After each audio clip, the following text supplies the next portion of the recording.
Avec une volatilité très importante cette semaine sur les marchés, j'ai quand même pu renforcer deux de mes lignes. Une qui est en positif à l'heure où je fais cette vidéo et la deuxième malheureusement qui elle a baissé un petit peu plus. Vous allez voir ça tout de suite dans la vidéo. Allez, c'est parti, on y va!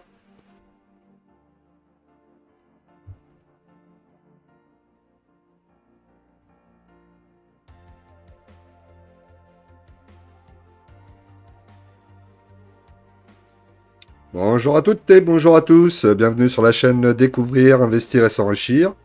Vous êtes sur la playlist Bourse, mon portefeuille PEA, épisode numéro 172, Investir dans les actions à dividendes.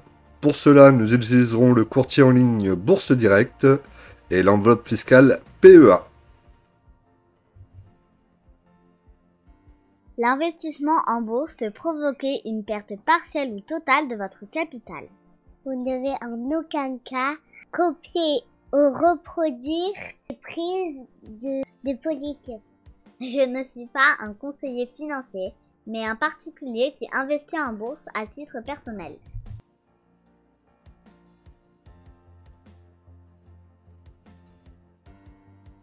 Alors, au niveau du CAC 40, donc, nous avons une performance positive du CAC 40 depuis le début de l'année à 8,97%, ce qui est plutôt pas mal. On est à 8042,95 points. Au niveau du CAC 40 GR, 9,11%. Au niveau de l'SBF 120, 8,86%. Et je vous rappelle que le plus haut historique du CAC 40 est 8253,59 points. Vous voyez qu'on est quand même très très proche là des plus hauts historiques. Au niveau du graphique, on peut voir qu'on a refait une petite bougie rouge pour ce mois de mars. Alors, le mois n'est pas encore terminé. Ça reste quand même assez positif. On a les moyennes mobiles qui sont toujours bien orientées. Moyenne mobile 20 périodes à 7615,39 points. Et une moyenne mobile 20 périodes à 7040,78. Donc on est plutôt toujours dans une dynamique haussière. Là, effectivement, on cherche un petit peu. Qu'est-ce qui va se passer? On a des projets, notamment du gouvernement, de nous sortir un livret d'épargne ou un investissement sur les sociétés de défense. A priori, ce que j'ai compris, ça serait à partir de 500 euros et ils nous investiraient sur 300 ou 400 sociétés. Bon, en gros, c'est un ETF, hein, donc je vois pas trop ce qu'ils vont apporter de plus, si ce n'est le fait que ça va être l'État qui va le gouverner, qui va le gérer, avec un minimum garanti qui n'existe pas.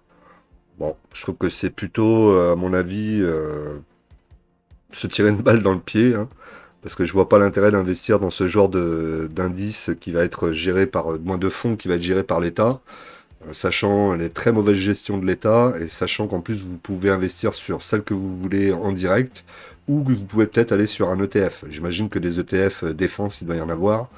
Moi qui ne suis pas un spécialiste des ETF, j'aurais du mal à le confirmer ou pas, mais j'imagine qu'il doit y avoir des choses pour investir sur la défense.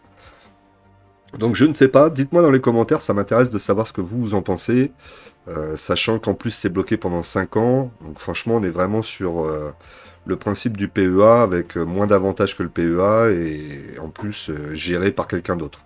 Donc il y aura des frais de gestion forcément derrière. Voilà, dites-moi un petit peu. Si jamais il y en a même qui ont des informations que votre banque est déjà venue vers vous par rapport à ça, ça m'intéresse d'avoir des infos. Alors, sinon, au niveau de la variation hebdomadaire du CAC 40, donc on a plus 0,18% sur la semaine, donc ça reste quand même positif. On a BNP Paribas qui a bien performé à plus 5,28%, Eurofins Scientifique à plus 4,49%, Société Générale plus 3,28%. Au niveau des baisses, on a Kering qui a bien chuté, hein, moins 7,49%, Téléperformance moins 4,48% et Thales moins 4,04%.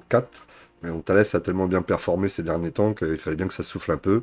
Ça serait peut-être même presque des zones d'opportunité de rentrer sur Thales, hein. Ensuite, au niveau de l'euro du stock 600, on est à plus 0,56%, pas très loin du 4,40. Le SP500 plus, 50 plus 0,51%. Le Nikkei plus 1,73%, le Gold plus 1,10%, le Brent plus 1,55% et la paire euro-dollar moins 0,62%.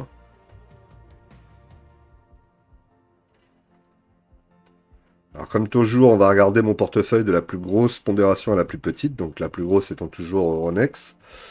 Sur Euronext, un dossier que j'aime beaucoup, vous le savez, je vous le dis à chaque fois. On a des perspectives en croissance pour les années à venir au niveau du chiffre d'affaires, mais aussi on a de la baisse au niveau de la dette. On a une marge nette qui est au-dessus des 35%, un rendement sur dividende 2025 à 2,62%. Donc c'est plutôt un dossier que j'apprécie beaucoup. Il faudra que je me renforce lorsqu'il y aura des opportunités. Pour le moment, c'est pas la priorité. Vous le savez, hein, actuellement, la priorité, elle est autre. Je vous le dirai tout à l'heure. D'ailleurs, dans les deux actions que j'ai rachetées, c'était des actions, une sur les deux qui était vraiment une priorité. Au niveau du dividende 2024 sur l'année de référence 2023, donc l'année dernière, 2,48 € par action, plus 12%, c'était plutôt pas mal. Actuellement, j'ai 30 actions au portefeuille, j'ai un PRU à 77,01, plus-value latente de 66,33%. C'est plutôt pas mal. Petit dommage, on va dire, sur Euronext, c'est qu'on n'a pas l'augmentation du dividende d'année en année. On a des années où ça a baissé, c'est pas constant, on va dire. Sinon, ça reste un dossier très qualitatif. Vous le voyez d'ailleurs au niveau du graphique, hein, on a une belle phase haussière depuis quelques mois, voire années. On a une moyenne mobile 20 périodes à 90,75, plutôt bien orientée. Moyenne mobile 50 périodes à 80,72. Là, actuellement, Euronext est à 128,10. C'est plutôt pas mal, hein. Vous voyez ce que je vous avais dit, on va aller tester la résistance en pointillé rouge. Peut-être qu'on va pas la passer tout de suite parce qu'on a quand même fait un beau run là, depuis plus d'un an et demi, j'imagine. Donc on va peut-être pas réussir à traverser, mais en tout cas c'est quand même très très bien. Et si on traverse, bon bah là c'est objectif 150 € sur Euronext. Ensuite nous avons Score.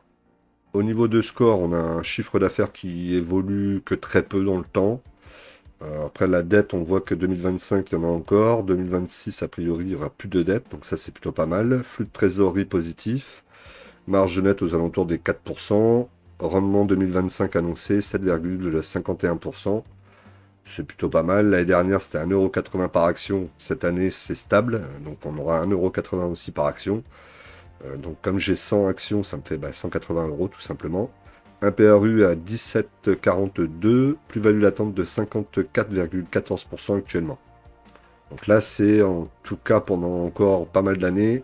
La ligne Score est terminée. La seule chose que je pourrais faire maintenant sur Score, c'est vendre éventuellement. Mais j'en rachèterai plus. Au niveau du graphique, on voit qu'on est bien passé au-dessus de la moyenne mobile 20 périodes. Qui est elle-même bien orientée à 24,87. Moyenne mobile 50 périodes à 22,30. L'action est actuellement à 26,86. Là, on va en direction de la résistance, là, aux alentours des 30 €. Donc, c'est plutôt pas mal. Entre 25 et 30, moi je trouve ça plutôt positif sur Score. Ensuite, Vinci. Donc Vinci, une progression dans le chiffre d'affaires légère mais qui progresse d'année en année. La dette qui baisse un petit peu.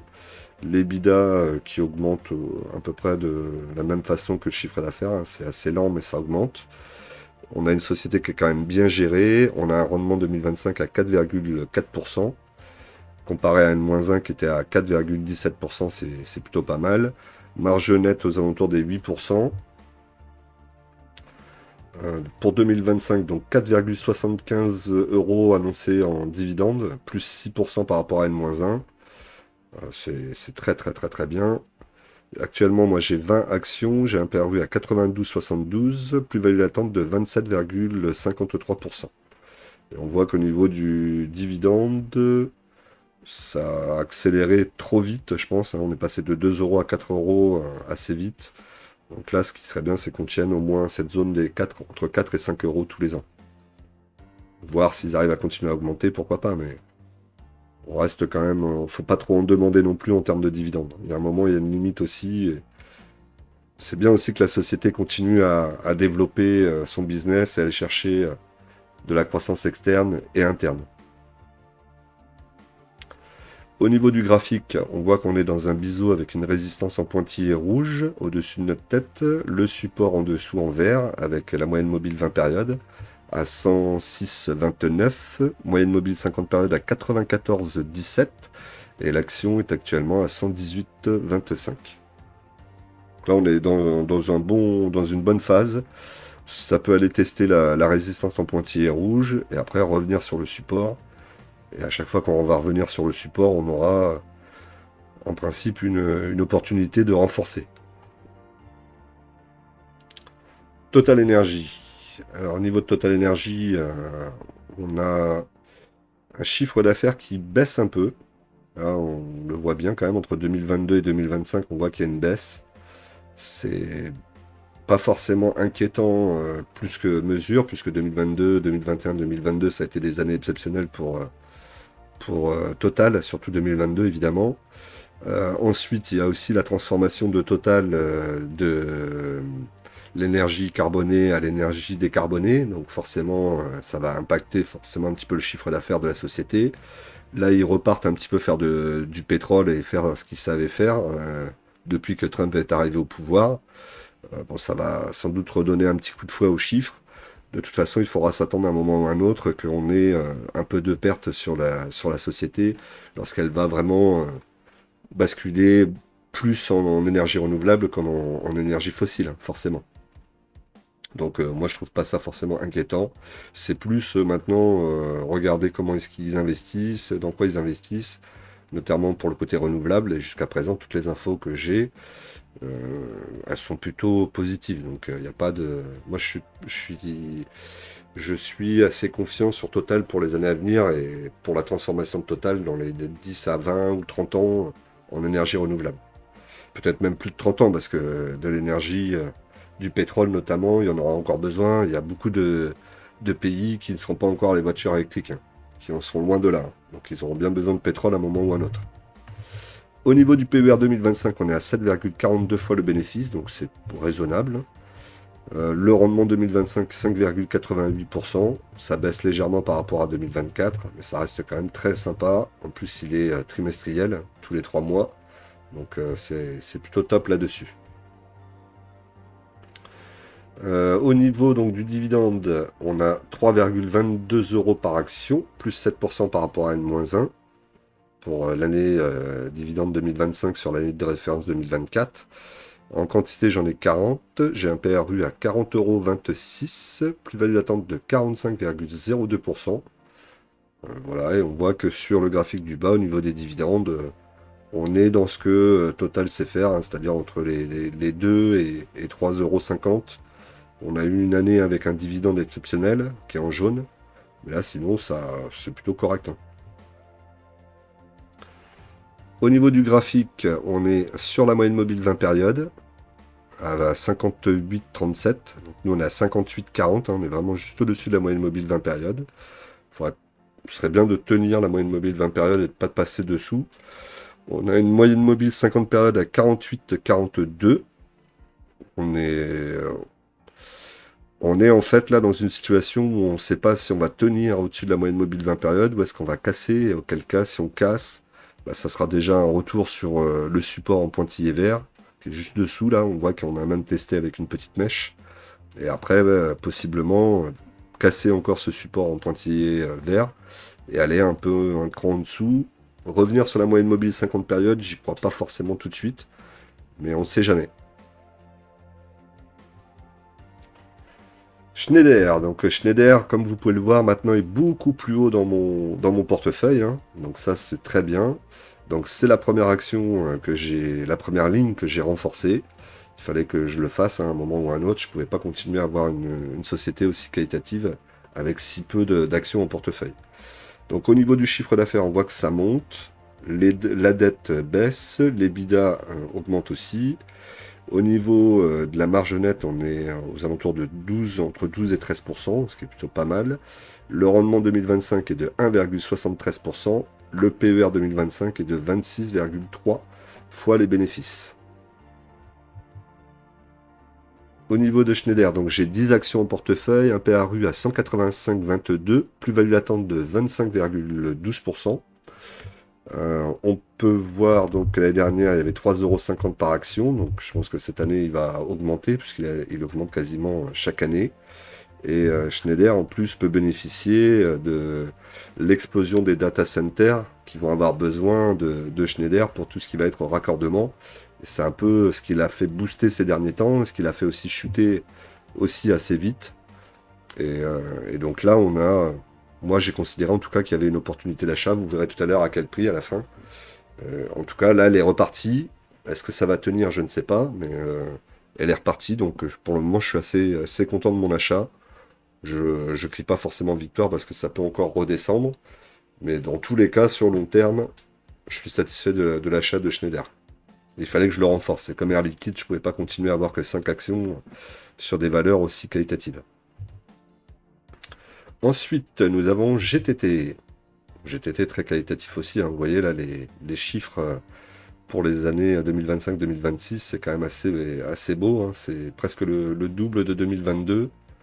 C'est assez propre. On a la trésorerie qui explose aussi, l'EBITDA aussi. Bon, c'est vraiment top, top, top au niveau de la société. Le PER 2025 est de 14,3 fois les bénéfices. C'est pas si cher que ça finalement. Et le rendement 2025 est de 5,61%. Avec une marge nette au-delà des 45%. Actuellement, j'ai 15 actions, PRU à 126,14, plus-value latente de 15,63%. Et l'année dernière, on avait eu 4,36 € par action, donc j'espère une petite augmentation cette année du dividende. Au niveau du graphique, on ne peut pas faire plus facile à lire, hein, puisque on est dans le biseau, résistance au-dessus de la tête, on l'a testé avec une petite mèche. Là, on retrace un peu. On refait une autre mèche dans l'autre sens. On va peut-être venir retoucher le support en vert. Tant qu'on reste dans le biseau, c'est propre. Hein, ça va faire résistance, support. Et puis ensuite, ça cassera peut-être par le haut ou par le bas. Les moyennes mobiles sont bien orientées. Donc on pourrait plutôt imaginer une cassure par le haut. Notamment, on voit que ça a été testé plusieurs fois en 2022. En 2024, on a testé aussi cette résistance qu'on n'a pas réussi à passer. Là, en 2025, on l'a déjà testé 2 fois. Là, c'est la troisième fois, troisième mois de suite qu'on teste. Donc, on va peut-être réussir à la casser à un moment ou un autre. Moyenne mobile, donc je disais 20 périodes à 127,01. Moyenne mobile 50 périodes à 101,28. Danone. Alors, au niveau de Danone, on a un chiffre d'affaires qui évolue peu, avec une dette qui baisse un petit peu. L'EBITDA, on pourrait presque même penser qu'il a baissé un petit peu entre 2022 et 2025, mais la société reste correcte. Le PER 2025 est de 18 fois les bénéfices, avec un rendement 2025 à 3,35% et une marge nette aux alentours de 8%. J'ai 30 actions actuellement, un PRU à 51,92, plus 38,44%. Donc j'ai de la chance, hein, elle performe bien cette année. L'année dernière, elle avait versé 2,10 € par action. Donc là, avec une petite performance depuis le début de l'année et sur 2024, j'espère avoir quelque chose de plus sympa. Au niveau du graphique, vous voyez qu'on monte bien. Hein, on a 4 mois de bougie verte. C'est pas mal. Là, on a décroché de la moyenne mobile, pas de la moyenne mobile, pardon, du support en pointillé vert ici. Donc ces directions, en principe, la résistance en rouge, en pointillé rouge. On n'ira peut-être pas d'un seul coup, mais en tout cas, si on monte dans ces sommets-là vers les 80 €, ça sera quand même une belle performance. Hein. Donc je suis très satisfait. Je vois que les moyennes mobiles sont bien orientées aussi. Hein. Moyenne mobile 20 périodes à 60,45 €. Moyenne mobile 50 périodes à 54,50 €. C'est bien. J'en attendais pas tant, comme je vous ai dit. Pernod Ricard. Non, Pernod Ricard, par contre, là, c'est chaud. Au niveau de Pernod Ricard, on a une stabilisation, voire une accélération, pas une accélération, mais une reprise de l'activité. Je cherchais le mot et du chiffre d'affaires qui pourrait avoir lieu en 2026-2027. On voit que ça augmente légèrement ici. Si on regarde les deux, on voit que c'est légèrement plus haut et là aussi. Attention, c'est léger. Et il y a beaucoup de choses qui pourraient rentrer en compte. Et au niveau de la dette, par contre, on n'a pas trop de baisse au niveau de la dette, donc ça c'est un petit peu plus inquiétant. Sachant qu'actuellement, le business n'est pas très favorable pour eux. Après, ça peut aller vite aussi, hein. Il suffit que, avec Trump, il y ait un accord qui soit trouvé et ça peut vite débloquer la situation. Parce qu'on sait bien aussi que Trump, il est beaucoup dans l'agressivité, beaucoup dans le radical tout de suite, et puis après, il discute. Donc, il faut attendre la phase où ils vont discuter. Si dans 3 mois, ils disent bon bah ça y est, c'est fini les droits de douane sur les spiritueux. Vous allez avoir toutes les sociétés comme Pernod et, et Cointreau qui vont exploser à la hausse, qui vont reprendre 5 ou 6% d'un seul coup. Mais ça peut aussi durer quelques temps, voire 4 ou 5 ans, le temps que Trump parte de la Maison Blanche. Ça c'est le risque aussi. Alors, au niveau du PER 2025, on est à 15,2 fois les bénéfices. Le rendement 2025 est à 4,59%. C'est pas mal. On voit qu'il va baisser légèrement en 2026 de 0,02%. C'est pas énorme non plus. Ça reste correct. Au niveau des marges, on est au-dessus des 15%. Ça, il faudra surtout faire attention à la marge. L'année dernière, il y avait 4,70 € par action. On peut s'attendre sans doute, même si c'était il y a 2 ans. Donc là, cette année, on peut s'attendre sans doute à voir une baisse quand même sur le dividende. En quantité, j'en ai 20. Le PRU est à 141,91, moins 32,92%. Au niveau du graphique, donc vous voyez, on a passé la zone ici. Moi, j'espérais que ça bloque ici au niveau de la mèche. Voilà, on l'a cassé, donc on continue à descendre. Et maintenant, est-ce qu'on va venir vers ce niveau ici, autour des 90, 93? On verra ça dans les prochains jours. Mais en tout cas, pas de signe de retournement, ni au niveau des bougies, ni au niveau des moyennes mobiles, hein. Moyenne mobile 20 périodes, elle est à 131,34. Moyenne mobile 50 périodes, elle est à 157,29. Rémi Cointreau, donc Rémi Cointreau est la deuxième ligne que j'ai augmentée dans mon portefeuille. Donc j'ai racheté 5 actions, pardon, j'allais dire 5 actions. Donc c'est celle où j'ai acheté et malheureusement elle est redescendue encore un peu. Après je peux m'en prendre qu'à moi-même puisque j'avais mis un ordre d'achat dessus. Et je ne sais pas pourquoi bêtement, je me suis dit on va pas y aller. Je l'ai sorti et j'ai acheté. Donc voilà, je le sais, à chaque fois que je mets un ordre d'achat sur une société et que je le touche, généralement, elle y va après et je le regrette. Donc on va prendre la leçon en compte, hein. En tout cas, elle n'est pas quand même descendue aussi bas que l'ordre que j'avais mis, hein, je crois. Au niveau de Rémi Cointreau, donc on a de la dette qui augmente. Donc ça, attention, jusqu'en 2027, on a un chiffre d'affaires qui augmente, mais très légèrement. L'EBITDA qui a l'air d'augmenter, le flux de trésorerie aussi. On a un rendement 2025 à 3,44% annoncé, un PER 2025 à 20,10 fois les bénéfices, ce qui est quand même un petit peu cher pour un dossier comme Rémi Cointreau qui se porte très mal actuellement, c'est comme ça, et une marge nette au-delà des 15%. Donc ça, heureusement qu'ils ont des bonnes marges, hein, aussi bien Pernod Ricard que Rémi Cointreau. Au niveau des quantités, j'en ai 40, donc maintenant, j'ai un PRU à 65,14. Alors rappelez-vous, hein, j'étais à 82 au niveau de mon PRU, hein, donc là j'ai vraiment baissé drastiquement le PRU, ce qui me permettra en principe, en tout cas je l'espère, de pouvoir sortir plus rapidement du dossier. J'ai mis un ordre de vente à 70 €. Voilà, pour les ordres de vente, c'est différent. Si jamais je vois qu'on s'approche des 65, qu'il y a des opportunités qui sont à côté, peut-être que je sortirai du dossier plus vite. On verra. Bon, en tout cas, ce qui serait bien, c'est de sortir à 70 €. Moi, ça me ferait une plus-value intéressante et ça me récompenserait un petit peu des attentes et de la grosse baisse qu'elle a eue sur mon portefeuille. Mais on n'en est pas encore là. D'ailleurs, il n'est pas exclu que si ça continue à baisser, j'en rachète pas encore une dizaine aussi, hein. Voilà, donc là, je suis à moins 30,46%. On va voir. On va voir. Puisque sur le graphique, je vous l'avais dit, hein, en plus c'est ça qui m'agace, hein, c'est que je vous l'avais dit ici, je vous avais dit on va venir sur le support ici en pointillé vert. En même temps c'était pas très dur puisqu'on voyait bien qu'elle était en chute libre. Donc elle allait venir sur le support, donc c'est ce qui est en train de se passer, elle est sur le support. Et peut-être qu'elle va commencer à latéraliser ici progressivement avant de repartir. Donc moi j'avais mis un ordre à 43,80 de mémoire et je l'avais enlevé et donc j'ai repris, vous allez voir à la fin de la vidéo à combien j'ai acheté. Bon, j'ai pas acheté beaucoup plus cher, mais j'ai acheté un petit peu plus cher. Donc c'est toujours un petit peu frustrant, surtout quand on sait qu'on a mis l'ordre, que si j'avais été un petit peu plus patient, une journée près, on était au 43, 44. Bon, c'est pas grave, hein, je suis sur du long terme. Ensuite, LVMH. Sur LVMH, on a parlé de sortir de la zone des 600 €. C'est arrivé, hein, pour ceux qui ont vu le live.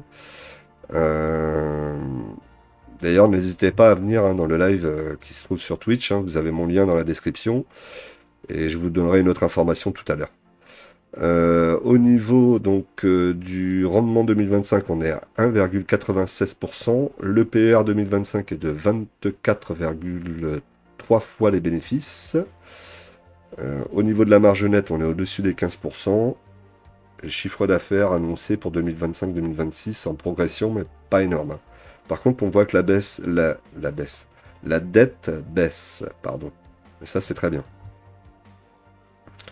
J'ai 3 actions actuellement sur LVMH. J'ai un PRU à 651,51 €, moins 7,52% actuellement sur le dossier.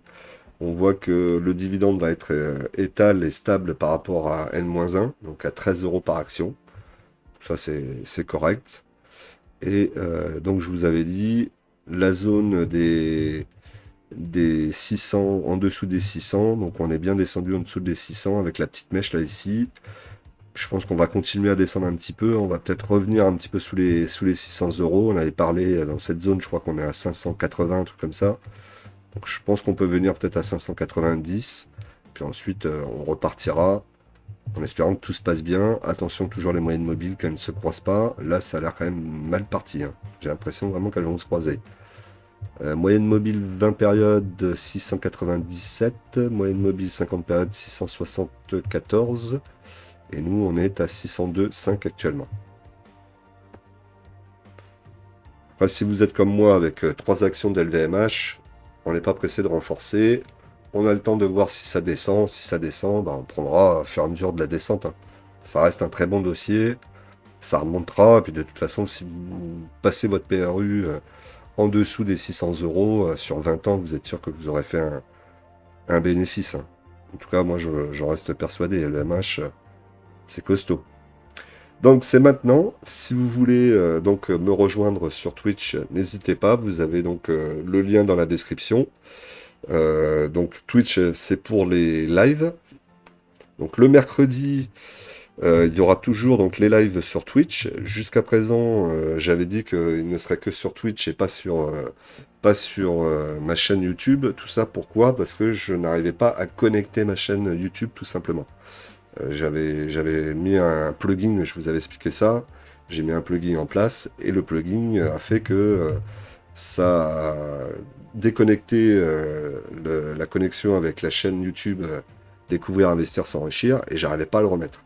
Et donc là, toute la fin de semaine, j'ai essayé de remettre en marche tout ça, notamment lié à vous, hein, puisque j'ai eu un commentaire de chaîne vide qui est toujours présent, qui a toujours été présent dans les lives que je faisais sur YouTube et sur mes vidéos aussi. Et d'ailleurs, je l'en remercie parce que même sur la chaîne secondaire, il vient des fois poster des messages. Donc c'est quand même très appréciable.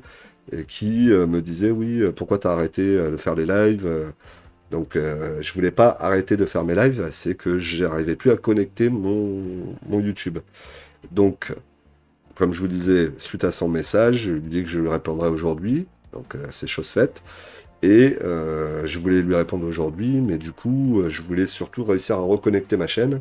Donc a priori, j'ai réussi à reconnecter ma chaîne YouTube sur le plugin que j'ai installé. Donc le plugin, c'est SE Live, pour ceux qui connaissent, hein, sur OBS, qui me permet de faire des streamings sur différentes plateformes en même temps. Pour tout vous expliquer. Et donc du coup, voilà, j'ai réussi à reconnecter mon YouTube. Donc j'espère que ça va fonctionner mercredi. Donc dans tous les cas, il y aura le live qui sera sur Twitch, ça c'est sûr. J'espère aussi qu'il sera sur YouTube, sur ma chaîne principale, et qu'on sera en simultané sur les 2 plateformes. Donc on va toucher du bois et croiser les doigts. Voilà, donc ne t'inquiète pas, chaîne vide, à partir de mercredi prochain, logiquement, on pourra de nouveau recommuniquer sur les lives, et ça me fera, à mon avis, tout autant plaisir qu'à toi. Voilà, donc j'espère que vous serez nombreux hein, sur les deux plateformes. Pourquoi est-ce que après il m'a demandé pourquoi j'avais ouvert la chaîne Twitch, donc j'y réponds aussi rapidement. J'ai ouvert la chaîne Twitch, pardon, pour essayer d'élargir un petit peu ma communauté. Voilà, tout simplement, et essayer d'avoir un peu plus de visibilité et ne pas être non plus que sur une seule plateforme, que sur YouTube. Parce que si demain j'ai un problème avec YouTube, ben, j'aurai pas d'autres plateformes et vous ne pourrez pas me retrouver. Alors que là, si on a une autre plateforme, ben, on peut me retrouver si jamais demain ma chaîne YouTube devait être coupée, pour X raisons. Voilà, donc c'est bien de diversifier, c'est comme en investissement, j'aime bien diversifier les choses. Et j'étais plutôt content d'avoir trouvé cette possibilité de faire des lives sur différentes plateformes en même temps. Et après, bon, c'est vrai que j'étais un petit peu plus frustré quand j'ai vu que je pouvais plus connecter ma chaîne YouTube, j'y arrivais plus. Et à force de chercher et de me sentir motivé par le message de chaîne vide, hein, parce que on va pas se mentir, c'est aussi son message, je me suis dit, bon, effectivement, ça a l'air de le gêner. Et moi aussi, ça me gênait de ne pas pouvoir le faire, donc je me suis remis un petit peu dessus, j'ai recherché, et bon, on y arrive. Voilà, donc j'espère que mercredi, il y aura du monde. Sur les deux canaux, d'ailleurs, j'espère qu'il y aura du monde. Et puis voilà. Voilà ce que je voulais vous dire par rapport à la chaîne. Allez, on va continuer. Avant de continuer, j'oublie pas de vous dire quand même, pensez à vous abonner, à liker, à mettre les petits commentaires, à partager. Voilà, n'hésitez pas, plus vous mettez de messages, même si c'est des petits messages sympas comme merci, c'est toujours important. N'hésitez pas à poser des questions aussi. Plus vous mettez d'interactions sur les vidéos, plus l'algorithme YouTube le voit et plus il va mettre la vidéo en avant. Donc vraiment, je compte sur vous, c'est important. Surtout que la dernière vidéo du portefeuille PEA a fait moins de 700 vues. Je crois que c'est la première fois depuis peut-être 1 an et demi que je fais si peu de vues sur la vidéo, donc ça reste toujours compliqué, hein. Et c'est aussi pour ça, du coup, hein, que je fais aussi une chaîne Twitch qui va me permettre peut-être de toucher d'autres personnes et élargir un petit peu le public.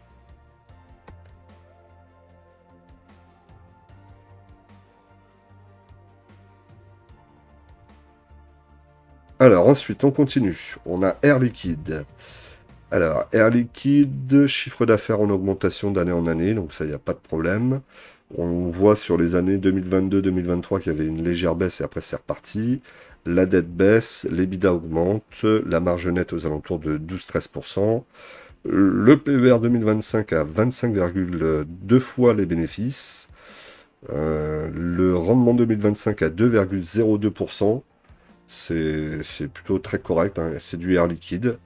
Bon, moi j'ai mes 10 actions maintenant. Je devrais presque mettre entre parenthèses au nominatif, puisque je vais sans doute en racheter d'autres qui sont plus en nominatif. J'ai un PRU à 154,11, plus-value attente de 15,72%. En 2024, on avait 3,20€ par action, plus 8%. Donc cette année, on pourrait s'attendre à avoir une augmentation aux alentours de 5% peut-être. Ce qui sera déjà très bien du dividende. Au niveau du graphique, on a tapé la résistance. On voit avec la mèche là, on a une belle petite mèche ici qui est montée, qui a tapé la résistance, même les deux résistances. Bon, deux résistances d'un coup, c'est quand même plus compliqué. Donc peut-être que là, on va latéraliser un petit peu. On va continuer à travailler sur la résistance. Pourquoi pas redescendre pour reprendre un peu de force sur la moyenne mobile 20 périodes à 162,31. Moyenne mobile 50 périodes à 137,16. Bon, en tout cas, on reste toujours dans une dynamique haussière avec des possibilités de rachat sur la moyenne mobile 20 périodes ou alors possibilité de rachat sur des cracks. S'il y a un crack boursier qui arrive là dans les 2 prochaines années, peut-être qu'on aura là ça sera l'occasion de toute façon de rentrer sur ce genre de dossier plus fortement et de faire des grosses lignes avec des PRU assez bas. L'Oréal, c'est plutôt pas mal en termes de chiffre d'affaires, d'EBITDA. La trésorerie est positive, il n'y a pas de dette. On a un rendement 2025 à 2,15 fois les bénéfices, un PER 2025 à 25,8 fois les bénéfices. Le rendement, c'est 2,15%. Je crois que j'ai dit bénéfice, mais non, c'est 2,15%. Vous savez, au niveau de la marge nette, on est aux alentours de 16%. C'est propre, c'est bien. Leader sur son marché.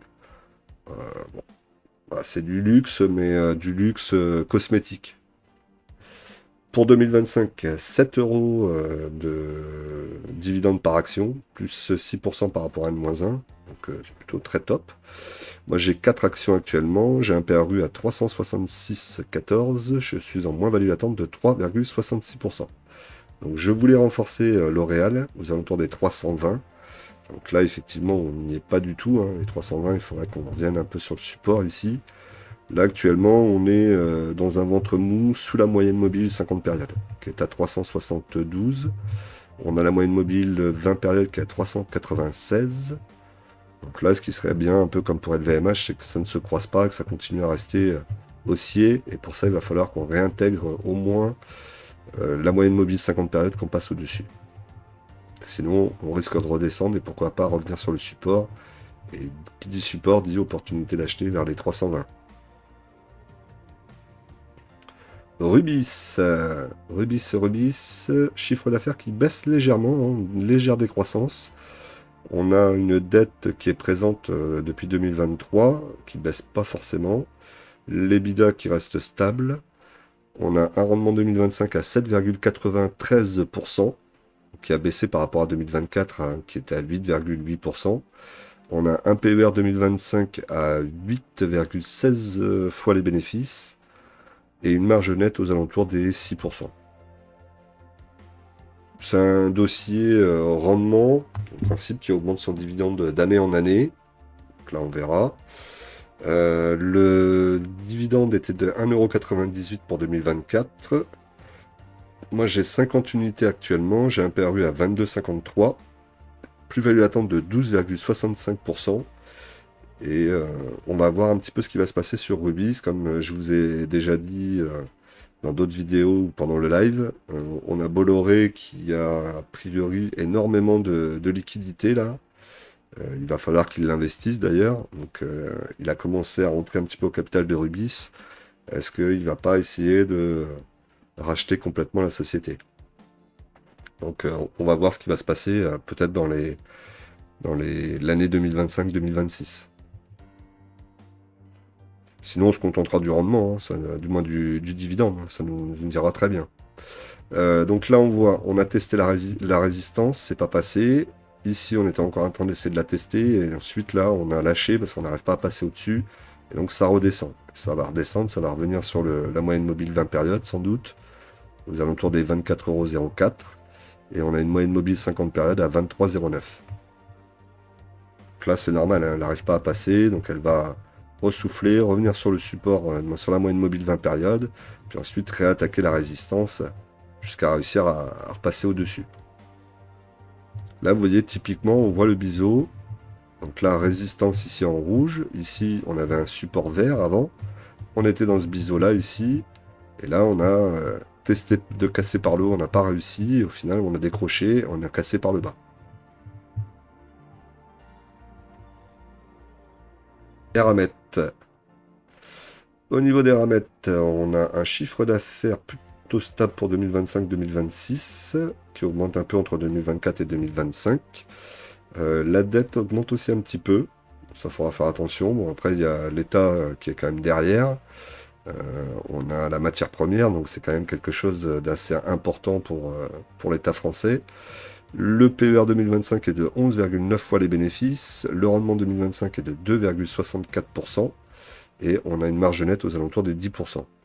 Donc effectivement, on a le fait que ça soit une société importante pour l'État français, puisque c'est de la matière première, mais en même temps, on a cette problématique que l'État est beaucoup investi sur Eramet, et que lorsque l'État gère quelque chose, on sait très bien que généralement, ça va droit dans le mur. Donc c'est vraiment là la problématique, hein. Souvent on dit en bourse, il vaut mieux éviter toutes les sociétés où l'État est actionnaire. Bon, moi j'ai très peu d'actions où l'État est actionnaire, en l'occurrence actionnaire avec une grosse pondération dans la société. À part Eramet, je crois que j'en ai pas d'autres dans le portefeuille. Donc là, j'accepte que l'État soit actionnaire de la société et que malgré tout, je rentre dedans. Et je prends conscience que, effectivement, lorsque il va y avoir des problèmes, ça va être la première société qui va stopper son dividende. Donc d'ailleurs, vous voyez qu'en 2024, sur l'année de référence 2025, c'était 1,50 € et ça avait été divisé par 57% le dividende. Donc vous voyez que c'est vraiment pas une société qui est très solide au niveau de ses dividendes. Elle peut couper à tout moment, elle peut vous en donner un très gros, puis l'année d'après, vous en donner un divisé par 3. C'est vraiment la montagne russe. Mais je mise dessus, moi j'investis dessus parce que c'est une société minière française et que c'est important aussi d'avoir de la matière première et du minière. Au niveau des quantités, donc j'en ai 20, j'ai un PRU à 58,87 et je suis en moins-value de 8,62%. Malgré cette moins-value, le signal pour moi de rentrée n'est pas encore présent, puisque je vous avais dit que je voulais re-rentrer sur Eramet aux alentours des 50 € pour refaire une ligne, pour refaire une dizaine. Donc là, on est ici au niveau des 50 €. Pour le moment, on n'y est pas. Est-ce que ça va continuer à descendre et revenir sur le support? Peut-être que je vais avoir une opportunité d'en racheter. On voit les moyennes mobiles, hein, sont mal orientées. Moyenne mobile 20 périodes qui semble vouloir encore baisser un peu. Elle est à 68,36. Moyenne mobile 50 périodes à 75,50. Donc peut-être que je vais avoir une opportunité d'en reprendre une dizaine à 50 €. Et à ce moment-là, il va falloir que je regarde parce que au niveau de la liquidité, ça devient chaud. Et comme j'ai un ordre aussi sur Ubisoft, il va falloir voir laquelle on va pouvoir acheter en premier.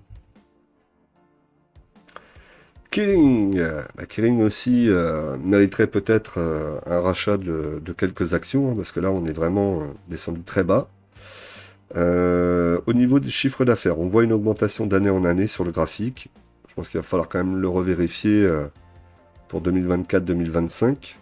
Le PER 2025 est de 19,3 fois les bénéfices, le rendement 2025 est de 2,6% et la marge nette est vers les 20%. Donc ça, la marge nette, on est plutôt pas mal. Au niveau de Kering, on a 5 actions en portefeuille avec un PRU à 429,58, moins-value latente de 51,86%. L'année dernière, on avait eu 14 €. Je crois que cette année, le dividende a été baissé un petit peu, puisque j'ai reçu une partie que vous me l'aviez mis aussi dans les commentaires la dernière fois. Donc le dividende a baissé, je ne sais pas exactement à combien, mais il a baissé. Bon, qu'il baisse un peu, c'est pas très grave. Moi, j'aimerais quand même qu'il garde une partie du dividende, puisque le dividende m'intéresse. Mais j'aimerais bien aussi qu'il retrouve un peu de superbe. Donc, quitte à choisir, je suis même prêt à ce qu'ils arrêtent le dividende si ça peut les aider à repartir sur une année. Là, on est quand même relativement très très bas sur le dossier. On est venu sur le support, je vous en avais parlé aussi, je vous avais dit, hein, on peut venir sur le support puisqu'on est dans le triangle, dans le biseau, avec la résistance ici en pointillé rouge et le support. Ben, c'est ce qu'on est en train de faire, on vient tester le support, là on est venu ici, ce qui nous a amené aux alentours des 200 €, 202 € je crois le plus bas. C'était peut-être une belle opportunité d'en acheter. On verra si ça passe par le haut, si ça passe par le bas. Nexity. Alors Nexity, maintenant qu'elle a pas réussi à traverser la moyenne mobile 20 périodes, bah, c'est compliqué. Et vous le voyez, alors on va regarder d'abord un peu les chiffres, mais bon, il n'y a pas grand-chose à en voir. Un PER 2025 est à moins 90,7 fois les bénéfices. Alors, il y a toujours le rendement marqué pour 2025, donc ça, je sais pas pourquoi il le laisse sur Zone Bourse. Enfin, je vérifie ça. La marge nette aux alentours des 4%. Alors, ce qui peut être intéressant aujourd'hui sur Nexity, c'est qu'il y a forcément du désendettement. Il va y avoir moins de dettes. C'est là où le graphique me semble bizarre parce qu'il montre qu'il y a encore de la dette, plus de dette même, alors que ça devrait être le contraire. Après, est-ce que ça va suffire pour redynamiser un peu Nexity? Je pense pas. Je pense que là, vu qu'on en est parti, il va falloir attendre encore une année 2026-2027. Hein. J'ai pas le sentiment que pour 2025 il puisse y avoir vraiment une euphorie qui se déclenche d'un coup sur l'immobilier. Déjà, je pense que tout le monde va attendre de voir l'année 2025, comment elle aura été sur l'immobilier, et puis si ça commence à repartir, là on pourra avoir des signes positifs. Quoi qu'il en soit, je ne suis pas encore sorti du dossier, hein, puisque j'ai 100 actions actuellement. J'ai un PRU à 21,62, moins value attente de 53,48%. Bon, pour le moment, Nexity ne fait pas partie des actions que j'ai choisies pour renforcer ou quoi que ce soit. Pour le moment, Nexity, c'est une action qui reste comme ça dans le portefeuille. J'ai accepté de ne rien toucher depuis quelques années, et on sortira du dossier, et on sera content le jour où on va pouvoir sortir. Vous voyez, on avait bien bossé, hein, bien bossé ici pendant 4 mois, et puis malheureusement à chaque fois ça a échoué, échoué, échoué. Et là, on décline, hein, tout simplement, hein. C'est normal, hein, ça va reprendre un peu d'énergie, puis après ça va repartir. C'est juste temporaire, hein. Donc le temps du temporaire, par contre, ça fait mal. Ça fait mal parce que là, le portefeuille ne me rapporte rien. En tout cas, cette ligne ne me rapporte rien. Allez, on continue. Ensuite, Ubisoft, hein. Donc, Ubisoft a sorti un Assassin's Creed. Assassin's Creed. Screen. Pas Scream. Scream, c'est la glace. Assassin's Creed. Pardon. Au niveau des avis, alors j'ai du mal à comprendre parce que j'ai vu qu'il y avait des très bons avis apparemment auprès des gamers, visiblement. Le jeu est un des jeux les plus achetés, voire le plus acheté actuellement sur les plateformes de jeux vidéo, donc ça c'est plutôt une très bonne nouvelle, hein. Par contre, je suis tombé vite fait sur un Level 1 où ils en parlaient, et eux ils avaient l'air d'être beaucoup moins emballés par le jeu. Donc j'ai pas compris vraiment si le jeu était bien vu ou pas. En tout cas, quoi qu'il en soit, il semble qu'ils se vendent bien, qu'ils fonctionnent bien, donc tant mieux. Graphiquement et tout ça, bon, on s'en fout un peu, mais visiblement il est très performant, donc c'est très bien. Vu le temps qu'ils ont mis pour le sortir, puisqu'il a été reculé 2 fois, hein, si ma mémoire est bonne, c'est le moins qu'on pouvait attendre de lui. Et est-ce que ça va suffire à faire remonter Ubisoft à des niveaux un peu plus intéressants? Je pense pas. Je pense pas que ce soit que ce jeu-là qui fasse la différence. Après, si je me trompe, j'en serais ravi, parce que franchement, j'en peux plus Ubisoft, j'aimerais bien sortir, mais j'ai pas le sentiment que ça soit ça qui fasse vraiment la différence.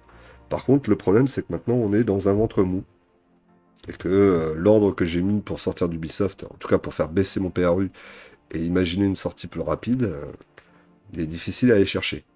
Donc j'ai 50 actions actuellement, j'ai un PRU à 29,11. Donc vous voyez très loin quand même de ce qui est actuellement, puisqu'on est à 12,15.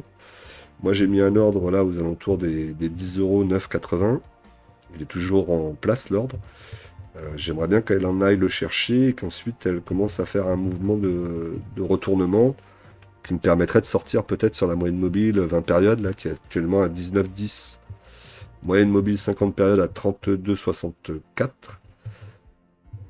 Et ensuite, une fois que je serai sorti, aux alentours des 20-21, si je sors de Ubisoft, après, évidemment, on oubliera le dossier parce que je ne crois plus du tout en Ubisoft. C'est vraiment une société qui, malheureusement, avec toutes les cartes en main, mais qui n'a pas su les utiliser. Et je pense que c'est plié maintenant. Donc voilà, moi j'ai plus qu'un objectif, c'est de sortir. Et en essayant de perdre le moins possible. Voire d'être étal, ça serait bien.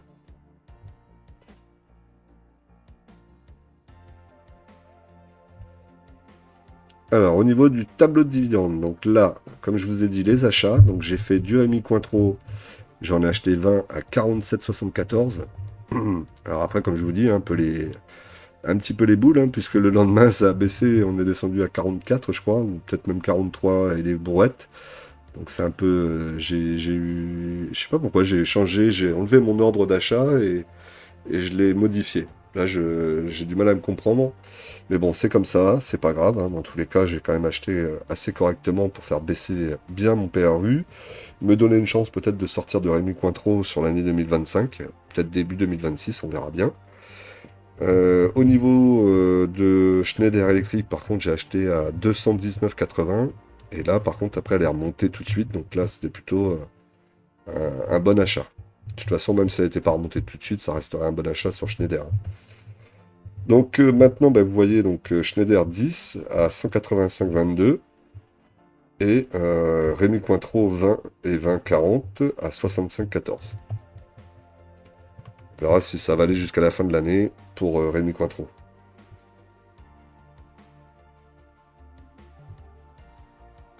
Alors, au niveau de l'évolution du portefeuille, donc le portefeuille affiche 22 209,04 centimes. Plus-value latente de 307,40. La plus-value latente, elle fond comme neige au soleil. Et en disponible sur le compte, il me reste 114,74 €. Bon, la semaine prochaine, fin de semaine prochaine, je vais remettre mes 400 €, donc je serai un peu plus de 500 € de disponible. Et j'ai 500 € qui sont bloqués actuellement pour justement l'achat de Ubisoft. Là, sur Rémi.tro, le 1 que vous voyez, c'est pour la vente. Donc, j'ai mis mes 40 actions Rémi.tro à la vente à 70 €. Comme je vous avais dit, ils sont à la vente. Donc, dès qu'on atteint les 70 € dans l'année, ça sort. Si ça pouvait être vrai. Et pour Ubisoft, par contre, c'est l'inverse, c'est à l'achat. C'est 50 actions Ubisoft qui sont à l'achat à 9,80 €. Et on va laisser comme ça, on verra bien. Hein. De toute façon, il fallait que je fasse quelque chose pour Ubisoft et pour Rémi.tro, hein, puisque je veux sortir des dossiers. C'est pas en attendant que je vais sortir. Après, je suis plus confiant sur Rémi.tro que sur Ubisoft, je ne vous cache pas.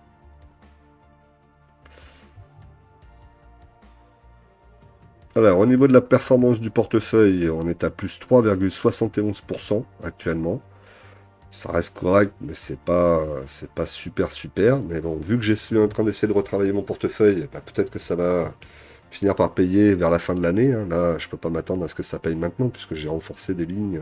C'est un peu compliqué, notamment Rémi.tro. Et puis on a Kirin qui chute assez méchamment aussi. Alors, heureusement que le portefeuille est quand même assez bien équilibré, il reste quand même en positif. Et le 440 lui affiche plus 8,97%, donc vous voyez que l'écart est quand même assez important. Et j'ai du mal à revenir dessus. Hein. On va pas se mentir là-dessus, c'est assez compliqué de revenir sur le 440 actuellement. Voilà, donc c'était tout pour moi. Hein. N'oubliez pas qu'en investissement, les impatients payent pour les patients. Et nous, on se retrouve tout de suite pour une nouvelle vidéo, évidemment.